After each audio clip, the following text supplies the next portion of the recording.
சமீபத்தில்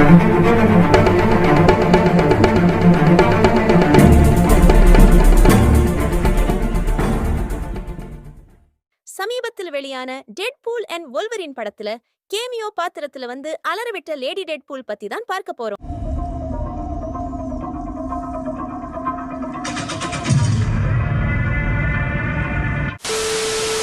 யார் இந்த லேடி டெட்பூல்னு எல்லாரும் மைண்ட்லயும் இன்னுமே ஓடிக்கிட்டு இருக்கலாம்.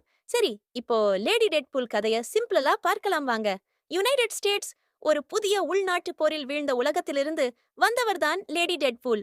கிளர்ச்சியாளர்களுக்கு ஜெனரல் அமெரிக்கா மற்றும் அடக்குமுறை அரசாங்கத்தின் படைகளுடன் போராட உதவிய பிறகு டெட்பூல் கார்ப்ஸில் சேரவாண்டா டெட்பூலால் ஆட்சேர்ப்பு செய்யப்பட்டார் மற்றும் மல்டிவர்ஸை உறிஞ்சுவதிலிருந்து விழிப்புணர்வு என்று அழைக்கப்படும் ஒரு பிரபஞ்சத்தை நிறுத்த உதவினார். பின்னர் டெட்பூல் கார்ப்ஸின் தலைவர்களில் ஒருவராக லேடி டெட்பூல் வேட் வில்சனை மீண்டும் அணிக்கு அழைத்து வந்தார். அப்போது ஈவில் டெட்பூல் கார்ப்ஸ் மல்டிவர்ஸ் முழுவதும் டெட்பூல் வகைகளை வேட்டையாடத் தொடங்கியது. இருப்பினும் கேலக்டஸ் டெட்பூல் என்ற கேலக்டிபூலில் இருந்து அணியை காப்பாற்றும் போது லேடி டெட்பூல் இறந்துவிட்டாள்.